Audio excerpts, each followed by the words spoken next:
شاید کہ اتر جائے تیرے دل میں میری بات، میری تقریر تب یار کو بے چین کرتی ہے، سبب کیا ہے وہی کہتا ہوں جو دل پر گزرتی ہے۔ عزیزان ملت اسلامیہ، آج نبی کے جلسوں میں بیٹھنا مشکل ہو گیا ہے، ہم جلسے چھوڑ کر کے بستروں پہ جایا کرتے ہیں۔ میرے نبی نے اعلان نبوت فرمایا، جیسی اعلان نبوت فرمایا، میرے سرکار اعلان نبوت سے پہلے اپنی بیٹی سیدہ زینب کا نکاح کر چکے ہیں، اور نکاح اس وقت ہوا ہے جب ابھی نبی نے اعلان نبوت نہیں فرمایا ہے۔ جیسی میرے نبی نے اعلان نبوت فرمایا ہے تو صاحب بیٹی بیٹی ہوا کرتی ہے، بیٹیوں کو باپ سے بڑا پیار ہوا کرتا ہے، مگر پھر وہ بیٹی کسی عام باپ کی بیٹی نہ تھی بلکہ سید الانبیاء کی بیٹی تھی، امام الانبیاء کی شہزادی سیدہ زینب رضی اللہ تعالیٰ عنہ ہے۔ میرے نبی کی شہزادی نے جیسی سنا کہ میرے باپ نے اعلان نبوت فرمایا ہے، اتنا سننا تھا بنا تاخیر کے کلمہ پڑھ لیتی ہیں۔ اسلام کا ابتدائی دور ہے، ابھی پیغمبر اسلام پر ظلم کے پہاڑ توڑے جا رہے ہیں، جیسے میرے نبی نے اسلام کا اعلان فرمایا ہے، نبی کی بیٹی نے کلمہ پڑھا ہے،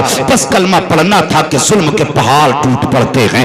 آپ کے شوہر نے ظلم کا پہاڑ توڑا، سسرال والوں نے حد کر دی، میرے نبی کی بیٹی پہ پابندی لگا دی گئی کہ آج کے بعد باپ کی دہلیز پہ قدم نہیں رکھو گی۔ اور صاحبوں ذرا بیٹیوں کے دل کے بارے میں سوچ لیا کرو، اگر کسی کے باپ کی طبیعت خراب ہو جاتی ہے اور بیٹی کو پتا چل جائے میرا باپ بیمار ہے تو سب کچھ چھوڑ کر کے باپ کی طرف دوڑنا شروع کر دیتی ہے، اپنا گھر چھوڑ دیتی ہے، بچے چھوڑ دیتی ہے، اس لیے کہ اسے باپ سے پیارا کچھ نہیں ہوا کرتا ہے۔ اور اگر شوہر باپ کے خلاف زبان کھول دے تو شوہر عورت کی زندگی ہوتا ہے، شوہر عورت کی زندگی کا مقصد ہوا کرتا ہے، مگر شوہر کی زبان بھی باپ کے خلاف بیٹیاں برداشت نہیں کیا کرتی ہیں، یہ باپ کا رشتہ ہوا کرتا ہے بیٹی سے۔ ذرا سوچ تو صحیح، جب میرے نبی کی بیٹی پر سسرال والوں نے پابندی لگائی ہے کہ آج کے بعد اپنے باپ کی طرف جاؤ گی نہیں، ان کی دہلیز پہ نہیں جاؤ گی، اللہ اکبر، کوئی آسان فیصلہ نہ تھا، یہ کوئی آسان کام نہ تھا، بڑا سخت فیصلہ تھا۔ میرے نبی کی بیٹی ٹوٹ جاتی ہے اس فیصلے سے، پابندی لگا دی گئی، لیکن بیٹی باپ کے لیے تڑپتی رہی، کاش میرے باپ کا چہرہ نظر آ جائے۔ کبھی مصطفیٰ ان گلیوں سے گزرا کرتے تھے تو بیٹی کبھی پردے کی آڑ سے باپ کا دیدار کر رہی ہے، کبھی پردے کے پیچھے سے چھپ چھپ کے باپ کو دیکھ رہی ہے، ادھر جان کی بھی فکر ہے، ادھر باپ کی بھی محبت ہے۔ صاحب بیٹیوں سے پیار کیا کرو، تم سجدوں میں گر کے بیٹے مانگا کرتے ہو، یہ تمہارا حق ہے مانگو، لیکن کبھی رو کے رب سے بیٹیاں بھی مانگ لیا کرو، اس لیے کہ بیٹے تو باپ کی جائیداد کے وارث ہوا کرتے ہیں لیکن بیٹیاں باپ کے پیار کی وارث ہوا کرتی ہیں۔ میرے نبی کی شہزادی حضرت زینب رضی اللہ تعالیٰ عنہ، آپ پر پابندی لگا دی گئی کہ اپنے باپ کے دروازے نہیں جاؤ گی، آپ چھپ کر کے باپ کا دیدار کیا کرتی تھی۔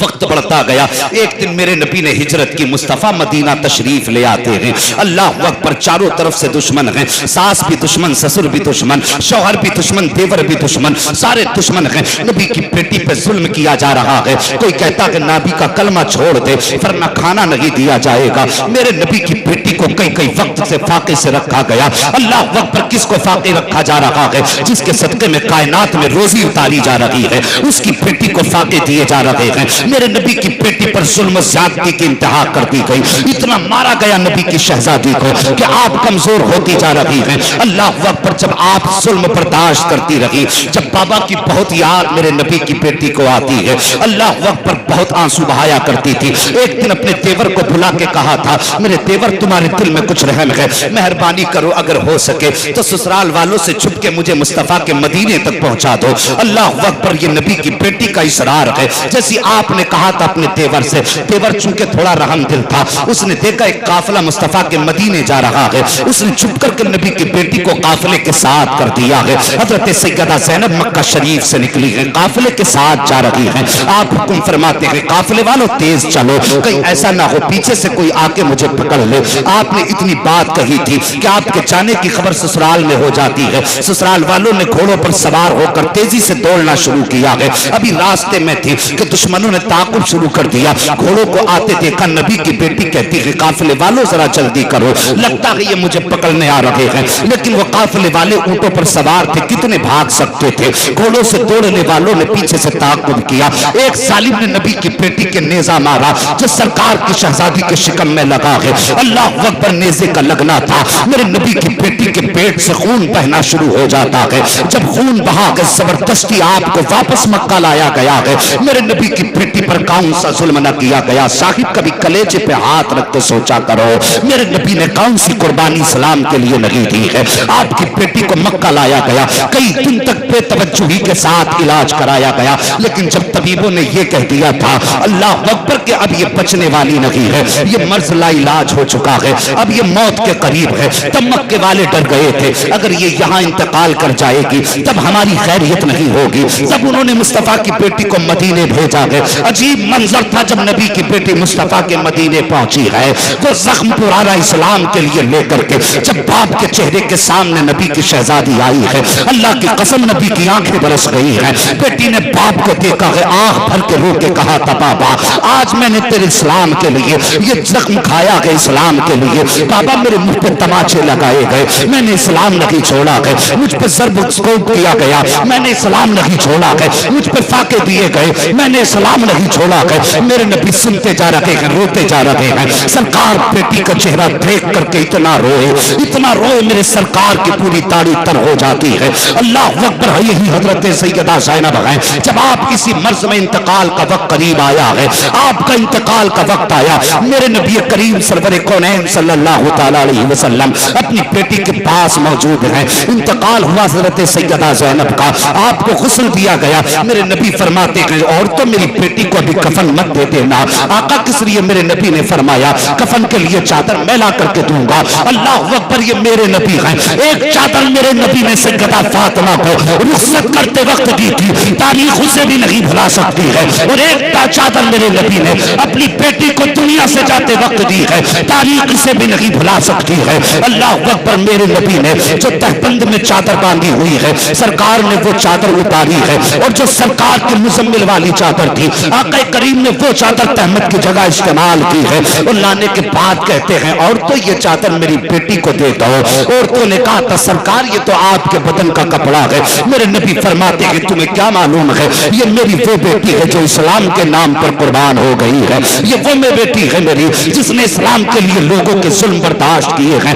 اتنا کہنے کے بعد چادر دی گئی ہے۔ ہم نے سرکار کا پیار اس بیٹی سے دیکھو، سرکار خود قبر میں اترے ہیں اور اتارتے وقت آنسو بہا رہے ہیں، کچھ دور قبر سے نکل کر کے کھڑے ہو جاتے ہیں۔ صحابہ کہتے ہیں یا رسول اللہ فداک ابی و امی، آقا ہمارے ماں باپ آپ پہ قربان ہو جائیں۔ سرکار کیا سوچ رہے ہیں؟ ابھی آقا کے چہرے پہ پریشانی کے آثار تھے، جب بیٹی کو دیر کے بعد آقا کریم کے چہرے پہ خوشی کے آثار آئے ہیں، سرکار نے بیٹی کو مٹی دی ہے۔ واپس آئے تو صحابہ پوچھتے ہیں آقا کیا منظر تھا؟ آپ قبر سے باہر نکلے تھے، ماتھے پہ پریشانی تھی، لیکن جب مٹی دی ہے تو آپ کے چہرے پہ خوشحالی کیوں تھی؟ میرے نبی فرماتے ہیں صحابہ میری بیٹی نے کون سا دکھ اسلام کے لیے برداشت نہ کیا، میری بیٹی کو فاقے دیے بیٹی نے برداشت کر لیا، باپ کی جدائی بیٹی نے برداشت کی ہے، باپ کے دین کی خاطر دیے ہوئے کلمے کی خاطر میری بیٹی نے ہر دکھ اٹھایا تھا۔ میں اپنی اس بیٹی کے لیے اتنا پریشان تھا، میں سوچ رہا تھا وہ میرے پروردگار میری بیٹی دین پہ قربان ہوئی ہے، جب قبر میں پہنچے گی تو مٹی دبائے گی، یا اللہ میری بیٹی کا کیا بنے گا، یا اللہ میری بیٹی کا کیا بنے گا، یا اللہ خیر فرما دینا، میری بیٹی دنیا میں بڑے دکھ اٹھا کے جا رہی ہے، قبر کی منزلوں کو آسان فرما دینا۔ آقا فرماتے ہیں صحابہ جیسی میں نے اتنا سوچا تھا اتنے میں جبریل امین آئے ہیں اور آ کر کے کہتے محبوب اداس نہ ہو، بیٹی کی طرف سے پریشان نہ ہو، رب نے فیصلہ فرما دیا ہے، اے بے محبوب بیٹی تیری ہوگی، رحمت میری ہوگی، مرضی تیری ہوگی، فیصلہ میرا ہوگا، محبوب کہنا تیرا کام ہے، دینا میرا کام ہے، بیٹی تیری ہے، جنت میری ہے، فیصلہ تیرا ہے، حکم میرا ہے، مانا کہ زینب تیری ہے، لیکن اداس نہ ہو، یہ آئی قبر میں ہے لیکن ان کے حق میں جنت کے محلات لکھ دیے گئے۔ نعرہ تکبیر، نعرہ رسالت، علماء اہل سنت، مسلک اعلی حضرت مفتی حماد صاحب قبلہ، نعرہ تکبیر، نعرہ رسالت۔